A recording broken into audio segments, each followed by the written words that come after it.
listen, balance doesn't exist.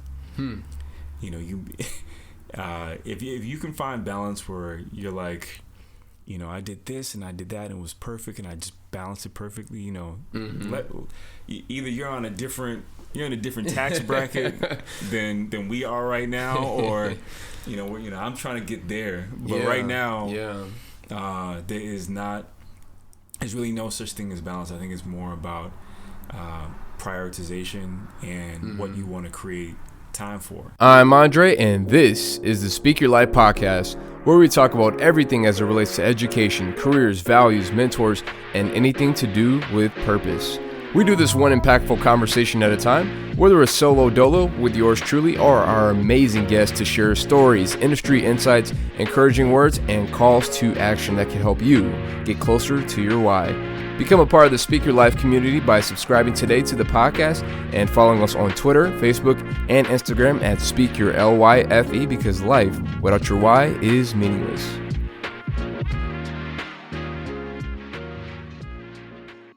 Today's guest is from Minnesota, and he is an educator and a creative at heart.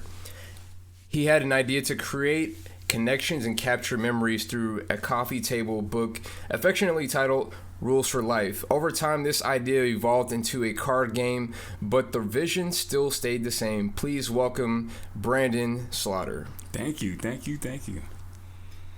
Yeah, man. How are you doing? I'm feeling really good. Good. So I'm excited to be on this podcast. Yeah, it was like crazy scheduling, going back and forth, trying to figure this out. So I'm so glad we locked it in. Yeah, man. It's cold outside, but it's warm in here. So it's hopefully, I don't know, things. I told you before, I'm not from here, and so I'm still trying to get used to this weather and everything like that. And I only got this Speak Your Life hoodie on, so that was a mistake right there. Yeah. So if you were from anywhere else, like if you're from Minneapolis and you were wearing a hoodie, I'd be like, oh yeah, you've seen some cold, but you gotta wear a jacket or something, Yeah, that's right. I'm learning my lesson. But yeah, man. So you said you're from Minnesota. Was it Twin Cities you're from, or? So the Twin Cities, like the Minnesota Twins, are referring to St. Paul and Minneapolis. I'm from Minneapolis. Okay, cool. I love that city. I feel like I call it the hidden jewel of America, and the reason why is because people, man, they sleep on that city. They like overlook it. Everybody wants to go to Los Angeles, Atlanta. I mean, I love Atlanta. That's where I'm from. I don't blame them. But like, they just overlook. They hit all these big cities: Boston, New York. They don't like. Nobody wants to go and visit Minneapolis. What's up with that? Yeah, it's kind of like the final stop before you hit like the west coast. In terms of like when people talk about cities. Yeah. And Minneapolis is a very interesting city. It's like one of those cities where if you want to have easy access to just outdoor stuff all year round. At the same time, I think it's super diverse, right? Yeah, I definitely agree with that. And so the diversity of Minneapolis has quickly been changing, and it's just been adding to the vibrancy of the city. Yeah. I remember when I was there before. I was looking at Hamlin University, and a small private liberal arts school. I almost went there. Yeah, same here. So I'm kind of glad I didn't, only because like I don't want to experience negative 20-degree weather. So but I love the vibe there. Like the people are nice, really nice. Like I'm from the South, so I know what Southern hospitality is like. I come to New York and Jersey, don't get that. But the people are still nice, when you get to, you have to talk to them first and they'll, warm up. But the people in the Midwest, I feel I've met some of the nicest people there. They just, they'll do anything for you. So yeah, most definitely. Yeah. But yeah, man. So, but before we get started, are you like into the Vikings at all, or? Yeah, still favoring the home teams.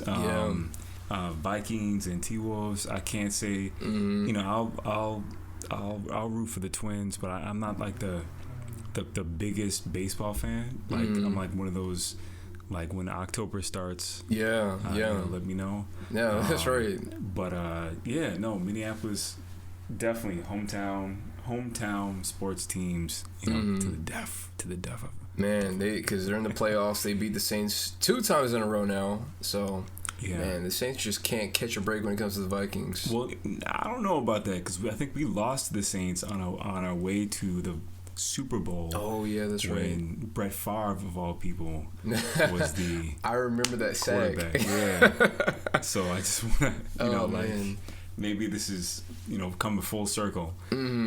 Yeah, that's true. Hopefully this time, like, you guys actually, like, make it to the Super Bowl. Yeah. But I don't think we've ever been. I think you guys were there, like, once maybe before it. But it was, like... know. But you guys didn't win, but it was maybe only once. Okay. Yeah, but but yeah, it's like my team, the Falcons. We've been never won. So, but anyways, but yeah, man. So tell me about the whole story before get into a whole thing about rules for life. We're gonna just talk about you. Tell us about where you're born, growing up, just like all that stuff. Give us the 5-minute life story. 5-minute life story. I'll start by saying that I was truly blessed growing up. So I was born into your typical African American family that migrated from the South during the Great Migration, and the story kind of goes that the family left Virginia. They traveled up through Ohio. From Ohio, they traveled or coal mining brought them to Ohio. They traveled from Ohio to, of all places, Iowa. There was a city in Iowa called Buxton that was, again, one of those industrial cities that was kind of during the Industrial Revolution, doing a lot of mining, effectively taking a lot of the natural resources and mining them in service of the development of kind of the industrial, I'd say, East Coast and ultimately the West. And then eventually my understanding is the family moved from Buxton to Des Moines, Iowa, and that's where my mother's generation was born, and so my grandmother's generation kind of grew up in Des Moines, Iowa, and eventually the whole family kind of migrated up to Minneapolis, and so that's how I wound up being born in Minneapolis, and was an only child.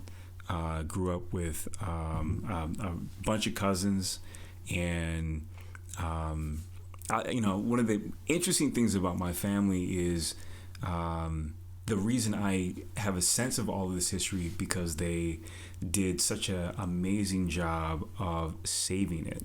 So we have photos from back photos that date back into like the early 1900s or even like late 1800s. Yeah, I see one on your wall. Is that one of your family? Yeah, so that's an interesting picture. So you're pointing at a picture that shows it's a bunch of students. Think of like the students who take their class picture all together in like kindergarten or first grade. And what's interesting is that picture was taken in 1910. My grandmother was born in 1904. Wow. And so she's dead center in a white dress with pigtails, and right next to her is her sister. My grandmother was, her name was Virginia B. Slaughter. Virginia relating to kind of where the family traveled from. And I should say she was born Virginia Beatrice Cassell.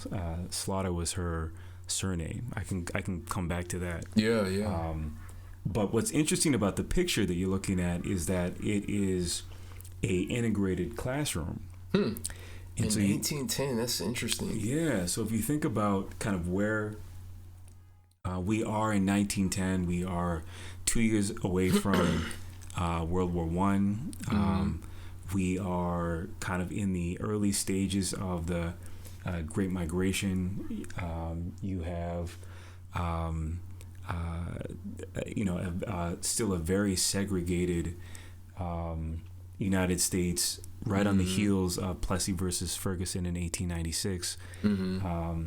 And you're looking at a integrated classroom. Now, my understanding of Buxton is that Buxton was one of these towns that was effectively like a factory town, and it was established quickly. They were building these kind of your typical like prefabricated houses, and they had to build things so quickly that and they needed people to build it. There was I think a level of what's the word? I would say maybe not acceptance, but there was more of a willingness, given the circumstances, to allow for like a greater level of integration. Clearly, yeah. Yeah, and so my grandmother would go on. She was the oldest of 13, and would go on to go to Tuskegee Institute. So if you know anything about Tuskegee, it was kind of one of a series of HBCUs and were created right after the Civil War to afford Africans an opportunity to take up, educational matters or vocational matters. And so what is really cool is that I have a picture of my grandmother in her cap and gown at Tuskegee. And we have actual course books from 1921 of like, these are the courses that are offered at Tuskegee. Wow. And so it is a really, really kind of cool artifact. But those are the type of things that like the family,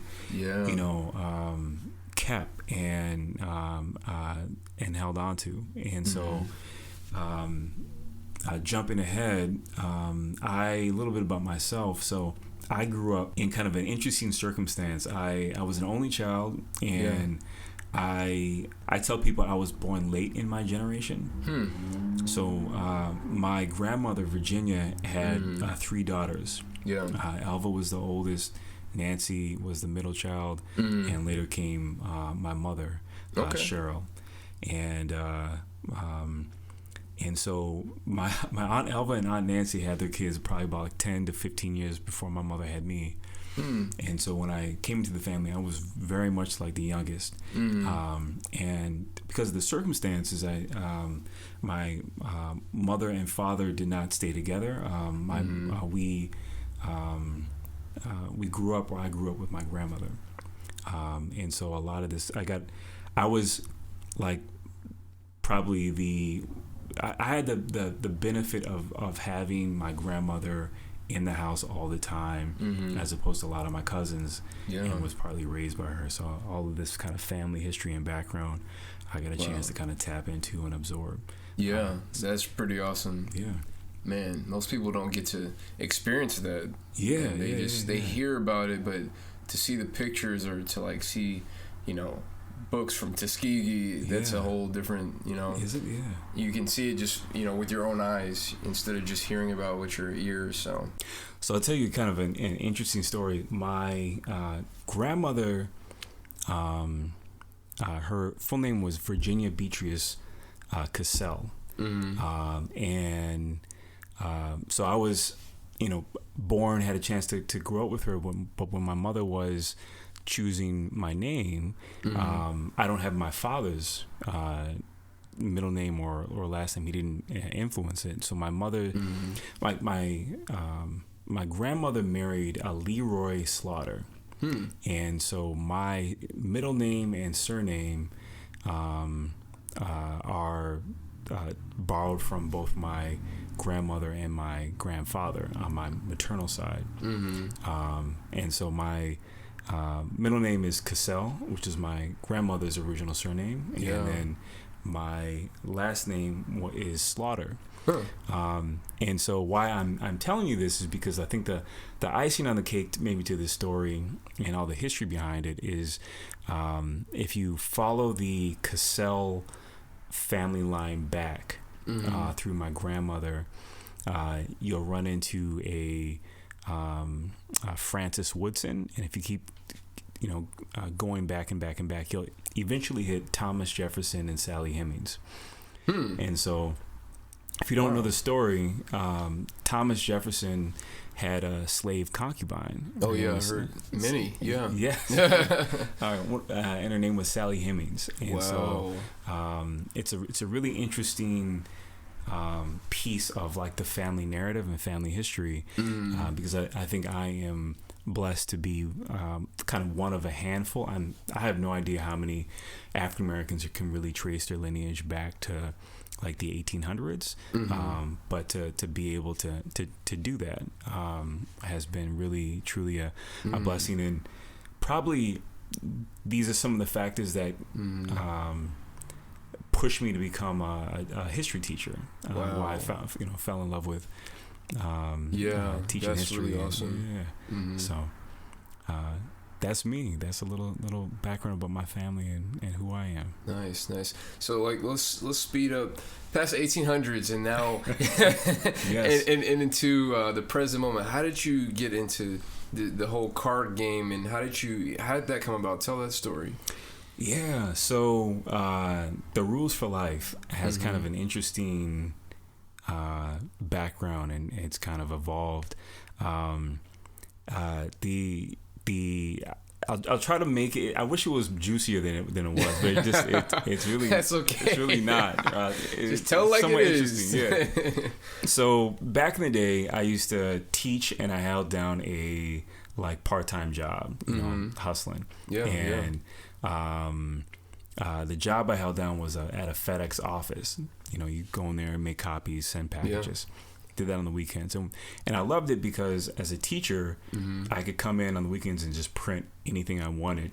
So I was that teacher that was like, boom, your assignment is blue, this other one's yellow, this other one's green, and I could handle all these different things, and it really helped me out. Because if you're a teacher out there and you're listening to this, you know that the printer always breaks Monday morning at like 6 a.m. When everybody's trying to print. Yeah. Exactly. So in any case, it was around the phase where I was transitioning from college into kind of my early adult life, and we all know like Facebook is cool. Social media is kind of around the time social media was really growing, and I felt like in college, you go to events, people take pictures, they tag you, and you kind of have a sense of like what you did. You have a history or a timeline, right? And I was reaching this point where I was doing a lot of reflecting, and I realized I hadn't really written a journal or like captured some thoughts or feelings in a long time. And so I was like, well, maybe I could create a journal. I got all this time in this FedEx office, let me just like create one. And the biggest issue I had with journals was that you write in them, like old journals I had, you write them, but you have to like reread the entire entry to figure out what you were kind of focusing on. So I was like, why don't I build out like a little like set of check boxes? I'm a teacher, we use rubrics all the time. Build this out, like what could I possibly be like thinking about? And I started writing out just like a generic list of categories. It was like life, relationships, like finances, career, all of these different categories. And as I created this book, started using it, I was like, this would be kind of a cool quote book. And like something, if I shrank it, I could leave on like the coffee table, and when people come over and you get into amazing discussions, and your friend says something, like totally like off the wall. Yeah, you're like, let's write this down and hold on to this memory, this quote. That's right. And so the Rules for Life started off as like this coffee table book, and it was an interesting thing to kind of like try to sell or promote, because people were like, what is this? And I would explain it to them, like, oh, that's cool. Actually, I'd love to have it in my on my coffee table or something like that. But it was one of those things that when people saw it and they wanted to write in it, oftentimes I'd have to sit there and kind of give them like a suggestion. Like they're like, oh, what do I write? I want to write something good. As an example, I had friends who I I brought it to the wedding. If you could imagine sitting around a quote book that says rules for life, and you have everyone from like grandma to auntie to like bridesmaid writing in it at the end of your wedding, hand it to them. It's like, these are the rules for like the rest of your life. These are the rules for marriage. And people are like, this is the most powerful thing, best gift we've received, on our wedding day. People revisit it on their anniversaries, things of that nature. But a lot of times when I was going around the room, people were struggling with what to write. And so I would oftentimes find myself giving them prompts, and as I did that, eventually it dawned on me, this alone could be a game in and of itself. And so I kind of flipped it and started thinking about, like, based on those categories, what are some common experiences that we all experience in life? What are the rules for saying I love you first? Right? Like, what are the rules for like wingmanning? Those are very good questions. Yeah. And so it kind of evolved into this game of prompts that ultimately elicit kind of the same thoughts, ideas, things that people would want to like capture in this quote book. But what's cool about it is that it comes out now it's not simply contained in a book, but it comes out in kind of discussion. And the experiences that people have with the game are ever changing and just truly amazing. So that's a little bit of like the background of nice how the game was created. Wow, that's because I remember when we met at the Christmas party and and it was so much chaos. There's food, there was music, there was people talking, and it was a good time. But like, I was just trying to figure out, like, oh man, should I play spades? Should I play Uno? What is this game over here? Like, and everybody was just, I don't think that the group that we had, they didn't really understand fully as far as like how it was played, but we're just kind of like, I don't know, kind of going with the flow. Like, you try to explain like 4 times and got cut off so many times. What was funny about that was because there was a couple people who had played before. Okay. Ironically, like, a game that talks about the game about rules kind of doesn't have any rules to it. There are suggestions for how you can play it. Sure. But I would say almost every time I have ever, like, probably never has anyone ever fully followed the rules on the box. I think they've appreciated the suggestions of how you can like take different angles of playing it. But sure. I would say, like, it usually starts off in this, like, I don't know, in this fashion where people want to kind of follow these rules, and then discussions start, the conversation goes left, goes right. And people are like, this is way better. Like, the, at the end of the day, I really wanted to create this game that would like foster like really true and deep like connection, and get people, evoke in people memories, stories, I don't know, beliefs, ideas, perspectives. Yes, totally. And create a space for those interactions. Yeah, because I remember what stood out to me when you were explaining this game at the party. I remember you were saying how, like, all these other games, it seems to be focused on like the game itself, or like just the concept of it, rather than like the people, focusing and connecting truly with the people, and getting to know their perspectives or their angles on life, because everybody has a different walk of life. So whenever you're at a gathering, a party, whatever, a kickback, and you have a game like this, it's not just, okay, that was Brandon, that guy I met, I played this game at this Christmas party. From this game, I remember Brandon's philosophy on relationships. I remember his perspectives on just what it means to have a great career and a purpose in life. I can go on and on. So that is what I really appreciated about this game. I was like, man, we gotta have this guy on the podcast. So I was like, I liked how you had a purpose for your game, a why, if I shall say. That's what I'm all about. That's what we're Speak Your Life is all about. So having a why. So yeah, that's great, man. So with this, this whole thing, has this been solo dolo for you, or have you like had partners, or how has that worked? So I would say a good portion of it has just been just me hustling, but sure, yeah.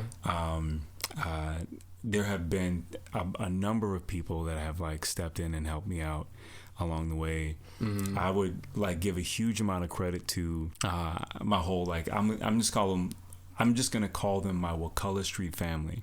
So there was a group of folks that lived on a street in Boston called Wakulla Street that in many ways inspired a lot of what became the Rules for Life, and so I give them a bunch of credit. But I would say the most recent, so I was able to produce the game like officially for I don't know, early release or whatever you want to call it, in August. And so that whole hustle to figure that whole production process out was largely me. Labor of love. Nice. When you were saying Wakulla, I thought you were like trying to play on words. It's like Wakanda family. Like, wait, okay. No. But yeah, that's cool though. That's awesome. And tell us about that. Actually, you're in New York now. You're originally from Minnesota, but it sounds like Boston has a special place in your heart. Tell us about that. Yeah, I went to Boston College for my undergrad and grad, and then remained in the city for about 10 years. Yeah, and so it was a big part of my early adulthood. And there was I think what kept me in Boston, first of all, Boston's like an awesome city. I think it's a city that has, I think like all cities, opportunities to grow, strengthen, etc. But I definitely had a lot of fun. I learned a lot about myself in Boston, and one of the places that I learned a lot about myself was this place called Wakulla Street in Roxbury. So if you're listening to this, shout out to Roxbury, shout out to Dorchester, but Roxbury is where it's at. As long as, while I should say right now, Roxbury is getting gentrified. And there's this small little, sliver of land called Wakulla Street that was it redefined what I understood the word community meant. And a big reason why was because of the gentleman by the name of I'll call him Evans. And Evans was a former teacher, educator, historian, advocate, and he owned a couple properties on Wakulla Street, and he would only really rent to like good people who were like doing good things. A lot of educators, a lot of folks who were like aspiring social justice activists, Charles Hamilton Houston type lawyers, like people who were really like anchored and grounded in like justice.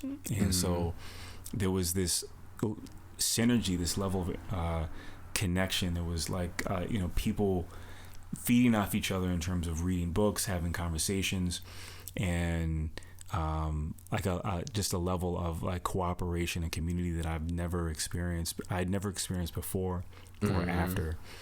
And so that's what really made Boston unique. But more importantly, I think Wakulla is what made Boston unique. Yeah. Okay. Cool. Wow, it's interesting because a lot of times, people go to college or they get so wrapped up in, that life or the campus life, but they forget about the surrounding city or or don't take time to appreciate the city nearby, and I like how you mentioned that word community a lot, and that seems to be a ringing theme and as it relates and connects to this game that you created. Yeah. Because it's all about community at the end of the day. Mm-hmm. The people that you're next to, whether they be friends, family, or even new friends, or maybe even new family, that you never know you can meet in this game. Yeah. So,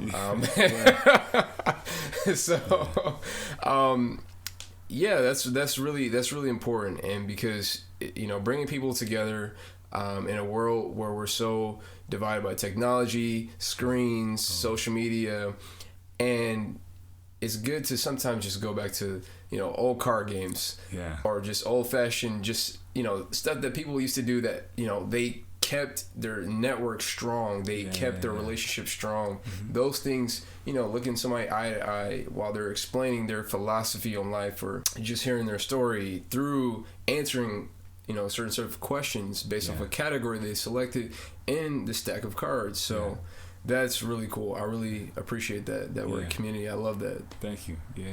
Yeah. So how do you balance, working as an educator and also, trying to hustle and trying to just, be an entrepreneur and make it out there as well? I think it's a great question. In the most simplistic form, I think like discipline is freedom. Mm-hmm. And so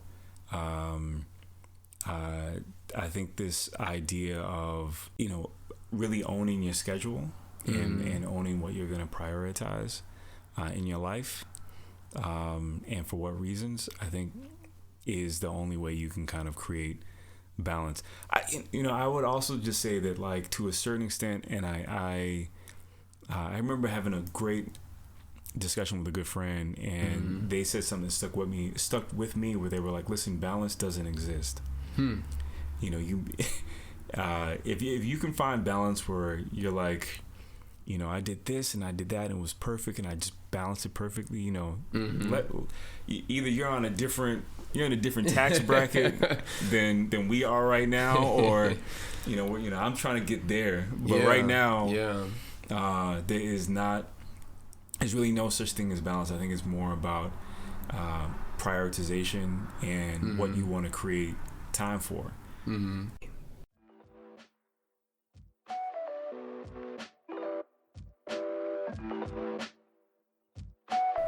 The BBC reports a U.S. workers' online study said that nearly 70% agree public speaking skills are critical for success at work. Maybe you are a student looking to become a prime candidate for that internship, or might I say full-time position, or maybe you have already been in the job market for some time now and you just want to stand out amongst your coworkers looking to get that raise you feel like you've been passed up for too long now. Go to speakyourlife.com/private-lessons. That's speakyourlyfe.com/private-lessons. Again, that's speakyourlyfe.com/private-lessons to become a better communicator tomorrow by signing up today.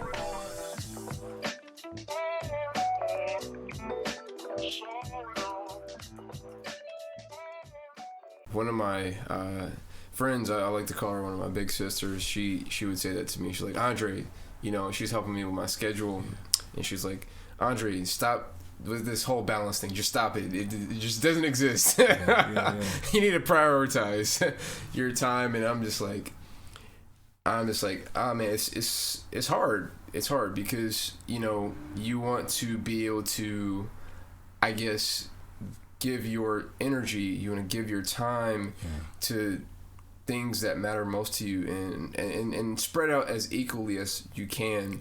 So that's the theory. That's what you idealize. Right.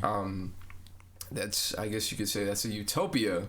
Then you have reality, and you have, you have work, you have bills, you have maybe a family, you have, I don't know, friends that you gotta give time to. You have all these different things, and so depending on the season in life that you're in, depending on where you're at in your life, certain things that used to be important at a certain period in your life, like in college, are not as important as like maybe like, you know, I don't know, like going out and partying all the time. Maybe that's not as high on the priority list. Sure.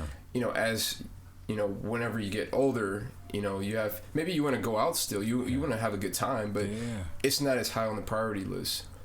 You know, yeah. I mean, I agree with you. I think also, you know, it is easy to fall into a level of judgment when thinking about what others are choosing to prioritize. Sure. Right. Yeah. Or even like looking at the things you're prioritizing and then trying to compare yourself to others. Because I think in some instances, like going out and partying and having a good time, like that. Like that could be one person's way of releasing. Sure. You know? Yeah. And that could be just as powerful for them as someone else's like choice to meditate, or you know, or whatever that may be. But I think it really is. You know, I had to make a decision that I was going to, you know, see this idea through. Yeah. I had this declaration that I was going to create a national, like, best-selling game. And I truly believe that the rules for life, you know, will be that. I have no idea how to get there. That's okay. And so I told myself, you know, I'm in a great place right now where you know, I don't have any kids. I'm not married, and so there's a level of you know, to your point of prioritization, right? That I have some flexibility around. You know, not to say that people with kids can't look to prioritize their lives, etc. But to really, you know, go hard, you know, around this and see if this can, you know, hopefully have it take off. Yeah. And we'll see what happens next. But that's kind of where I'm at, and it's been slow gains. And figuring things out. I'll say this. So 2020, I think like many people, a new year prompts like a level of like reflection. And I realized that like my commitment to like growing this game and following around this game has like really I've learned so much about myself through this process, and it has redefined like how I think about like the word commitment or like dedication, and it also makes me it's made me think about like where else in my life, you know, might I apply this same level of commitment, dedication, or prioritization, right? You can switch these words interchangeably. Yeah. And so it's been both a labor of love, but it's been like an education in self at the same time. Yeah. It sounds like you've learned a lot over the course of this journey, and just from start into what you have now, and you have a lot more to go, and you have a lot of there's no destination, you know. Even when you become the best-selling game seller, or whatever the title may be called, whatever the title is, there's still a journey. It's still a process. There's always other things beyond that, because you know it's only a matter of time before you get there. But you know, that's not what you're aiming for. And then it's like when you get there, you're like, oh, I'm done. And, you know, I'm not gonna sell anything else. You know, my life is complete. Sure. It isn't. I don't see that in you. I don't see that. You know, that's what you're aiming for. No, definitely not. It's a continuous process. And so honestly, why is Cards for Life should be the game for 2020 that everybody should be looking out for? Yeah. So I think like, all right. Let me see if I can contextualize my pitch right. You know, I think at the end of the day, there are a lot of card games that are like people can purchase for life, but I think there's only one rules for life, and So I think what distinguishes this game from a lot of other games is, think about like your experience playing Uno, right? Or Connect Four, sure, or Monopoly, or something like that. How often do you get a chance to learn about the person that you're sitting across from when you're playing those games? I would argue that in most instances, it's less about the person, it's more about kind of the game. You might talk a little trash talk, right? Yeah. But it's not really, you're not really getting a chance to like connect with them on a deeper level, and that's okay. I'm not suggesting those games are whack or not fun or anything like that, but I think that we live in a really interesting time where authenticity, genuine connection, vulnerability are really like truly appreciated, and people are seeking spaces in and face-to-face interactions where that can happen, right? And so I think in alignment with a lot of these conversations around mental health, conversations around just building better relationships, you know, the list goes on. Having fun, right? Yeah. Check that box. I think the game satisfies a lot of those and can fill a lot of different spaces. And so I'm excited about that. I'm excited about creating a deck that is for youth. And so some of the cards in the Rules for Life can get a little spicy, a little bit more aimed towards an adult audience, right? But there's levels to this thing. There's levels to it. But I am excited about the idea of being able to produce a deck for youth that would allow them to, you know, begin to explore and challenge a lot of the so-called beliefs or mantras or you know, quote unquote, you know, boys are like this and girls are like that, stories or narratives that are like, you know, kind of pervasive in our culture. Like a game that could be used at the in a fun way at the I don't know, dinner table or in the student advisory in the school. So excited about that. I'm excited also just because I'm you know, a man of color, to produce a deck that gets to explore race in some ways. And so I think having those different angles and really will create, I'm hoping will create like a lot of buzz. A lot of people will really get excited about, like, you know, what these types of experiences can be created in their lives and with their friends and their family. Okay. So that's the plan for 2020. Hey, there we go. There's the pitch, guys. Go ahead and get your deck of cards out there and at rulesforlife.com. Just throwing a little plug out there. But yeah, so, you know, I seem to hear these theme words as we talk and converse. You know, there's family, history, there's community, there's friends, and all these things. I just keep hearing that on, and that's awesome. What would you say your why is in life? Yeah, so I am committed to creating a world where people really get an opportunity to share their talents, like within their communities. And so I think everyone is endowed with some sort of like talent, something that makes them very unique.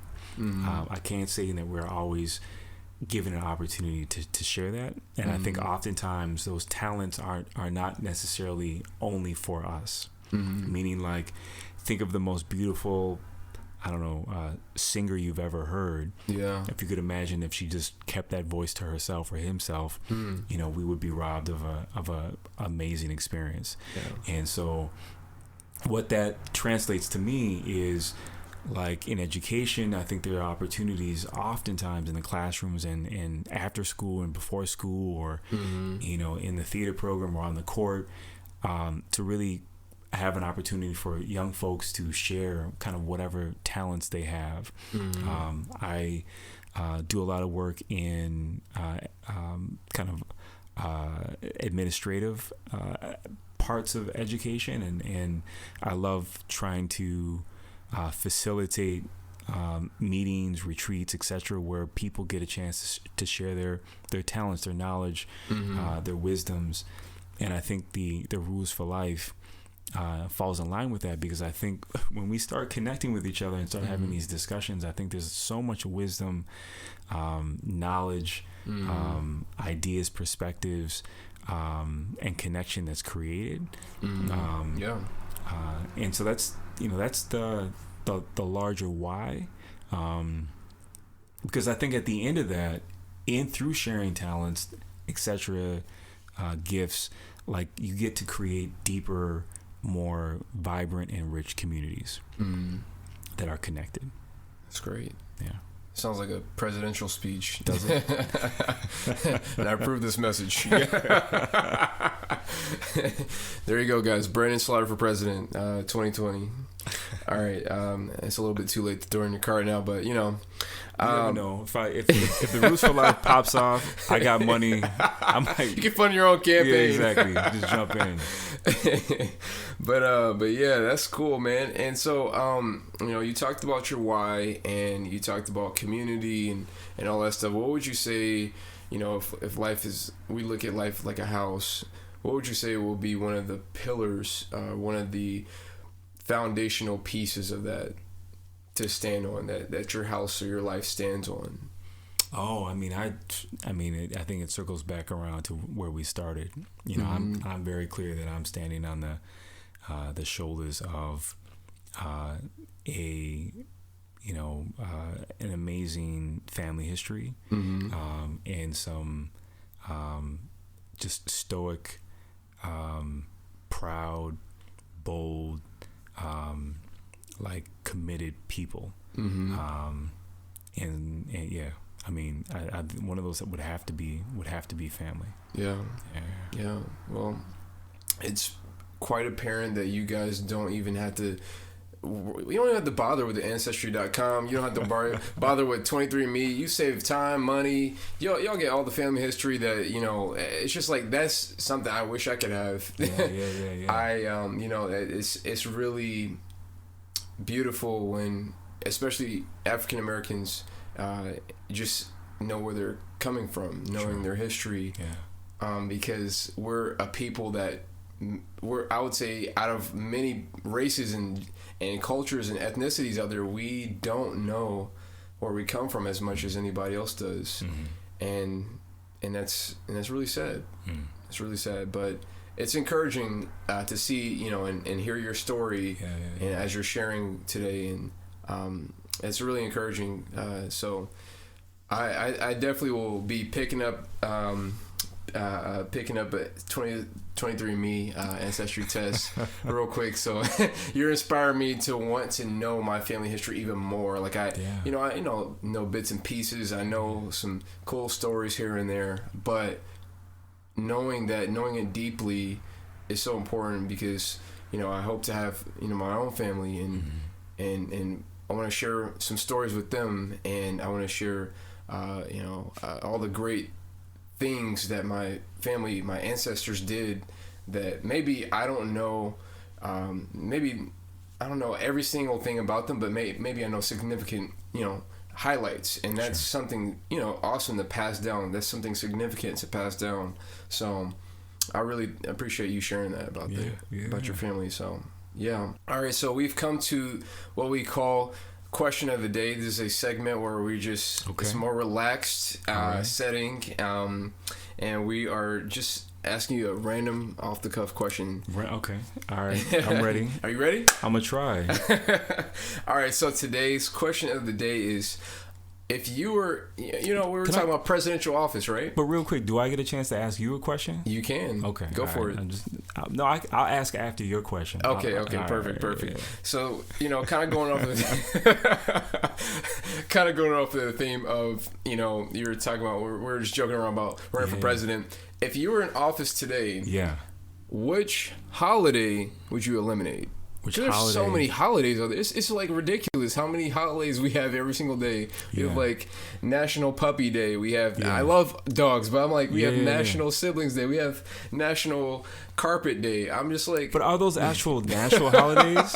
I'm not clear what the process is to like certify a holiday, because I've seen certain holidays that I'm like, is this like National Twins Day or like like Hot Dog Day or something like that? I don't get it. I don't know how this starts, but that's how would you go about cleaning up a little bit? I that's a very difficult one. I almost feel like you might step on some toes with this one. Yeah, you almost have to just layer it on. You just have to like layer on additional holidays.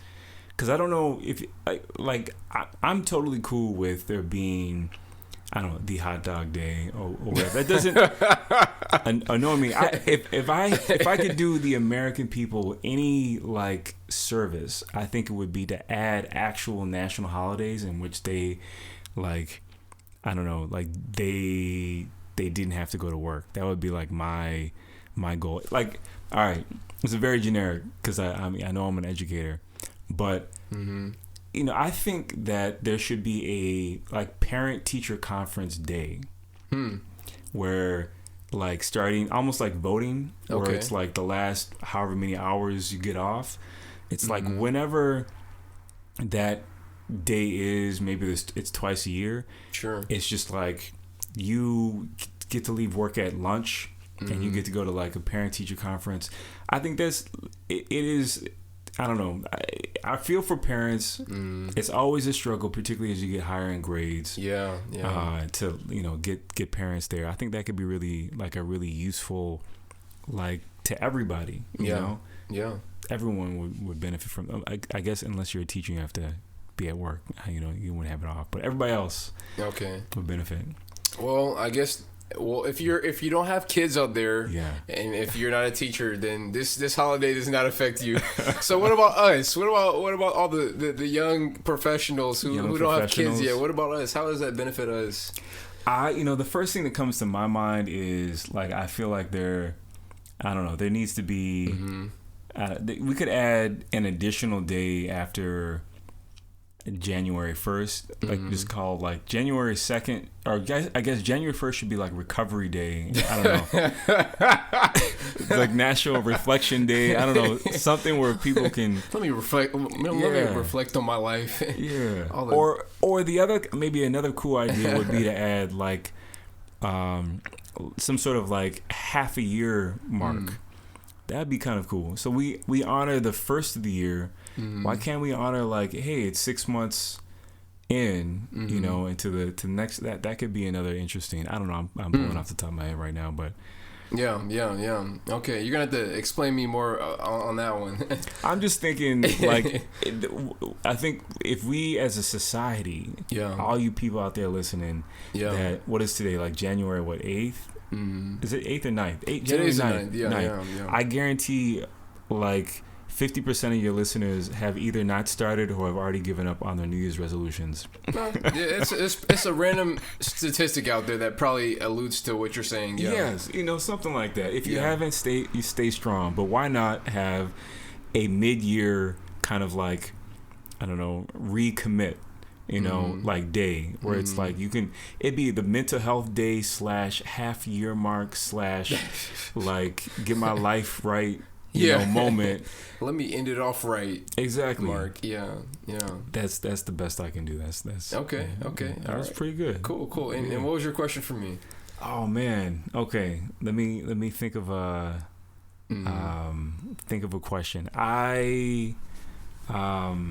Best cartoon ever. It's a long delay. I had to drink some water on that one.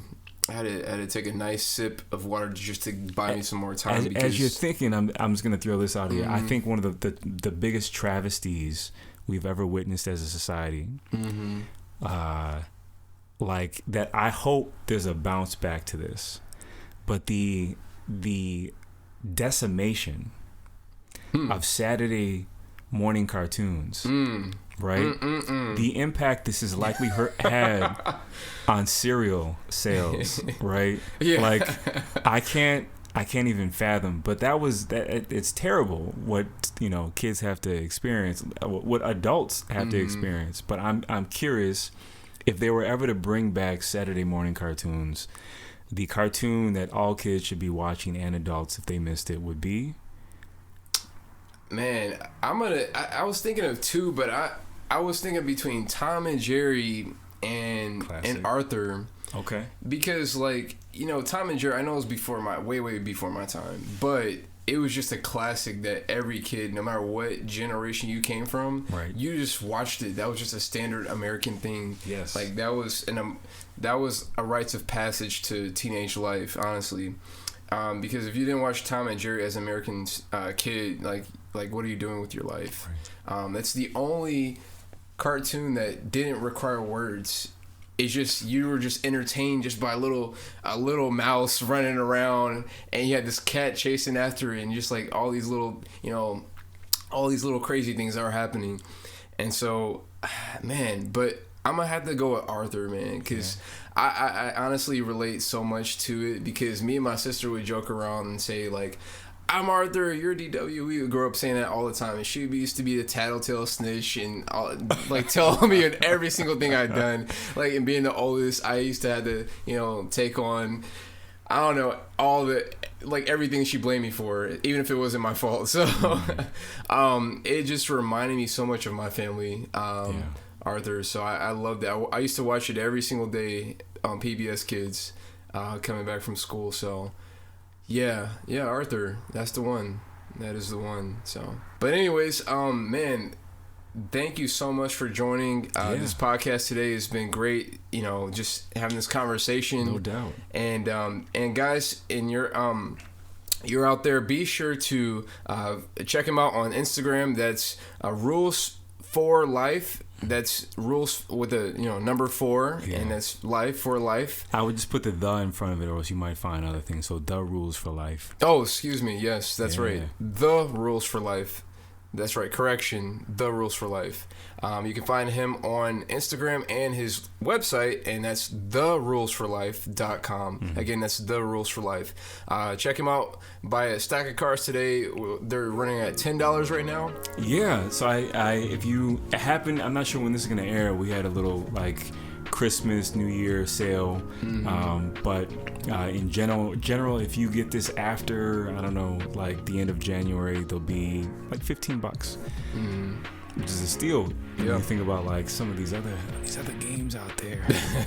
So we just throwing in some plugs, but yeah, I won't say any names.